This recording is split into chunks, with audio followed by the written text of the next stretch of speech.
All right, what's going on, ladies and gentlemen? My name is Nick, and we are in New York City at the Bandai press event. I am actually with Bandai's community manager, Jay, and we have just finished playing Lords of the Fallen, and it was crazy.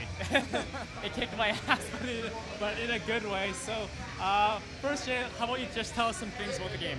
Sure. It's a next-gen action RPG, PlayStation 4, Xbox One, PC. It's developed by CI Games. They're based in Poland. It's a very challenging game, right? It's an action RPG. It's over the shoulder. The combat is intense. You have to be careful about it. It's not just a hack and slash that you can run and attack and whatever you want. I did that. I died a lot. You got to be careful. I didn't do that. I died a lot. You pick your weapons. You can have heavy armor. You can have light armor. You can have 2 daggers. You can have a big heavy hammer. It's about player choice and kind of learning from your mistakes and moving on. What I liked is that the player choice really mattered, because when you switch to all the different types of armor, the different types of weapons, you could really feel the weight of the weapons. If you chose daggers, you're nice and loose and really quick. But if you chose heavy weapons, obviously you're slow, and it's like more apparent than, let's just say, in a Dark Souls game, where all the swords kind of feel the same, but with this game, like, whatever weapon you choose, it's just like, I can feel it, basically. Yeah, and that's what they want. The developers want a lot of different feels. They want you to be able to... What I like about action RPGs is if I started the game, you started the game, and we finished, we would have different characters, different weapons, different armor, different experiences. And that's what I like about action RPGs. Yeah. Also, you touched on the fact that next-gen only. So yes. Not being hindered by PlayStation 4, Xbox 360. Right. When I first played this game, first off, the character animations were great.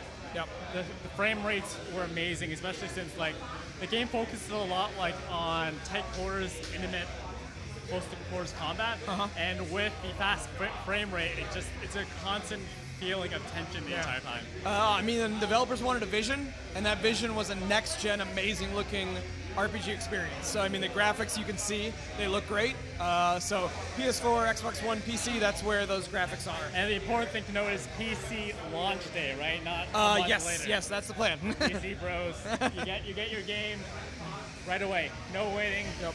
All right, so in terms of story, so if you played the Dark Souls games, obviously, you know that there is a deep story there. If you dive into the lore, the secondary reading, if you read all the notes that you find, how's the story in comparison to this game? Is it more in your face and you kind of know a little bit more right away?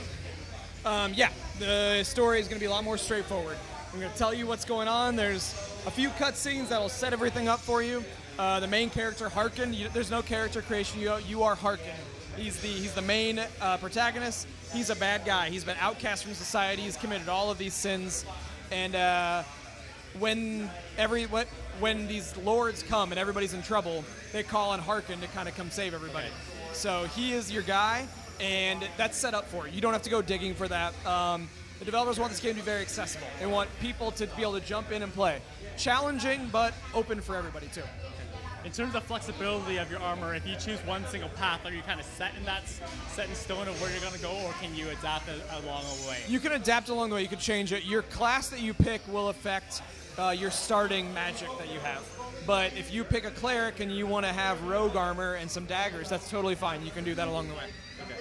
So I was fighting the main boss. We'll do some footage here of the main boss. Right. I noticed that like the bosses are deceiving in that you have this really big guy, but he's really fast, and he actually there's a variety of different moves that he does as well, and how you attack him affects how he reacts to you as well. Because if you attack him with magic, he actually gets angry at the same time, and he becomes actually a lot more punishing as well. Yeah.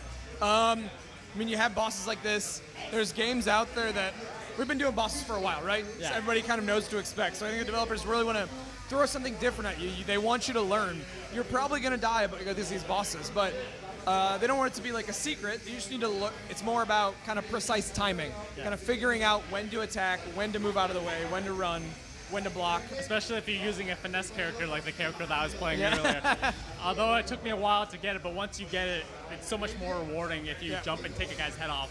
With one single jump, it's just crazy. It feels fantastic. It's a fantastic game.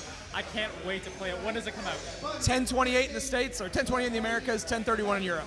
Awesome. Can't wait. Definitely will be doing a Let's Play walkthrough that on my channel. And other than that, thanks, Jay, for the interview. Thanks for having me in New York to check out your game. Thanks for coming out. We'll bring you guys some more news of Lord of the Fallen as it comes. All right?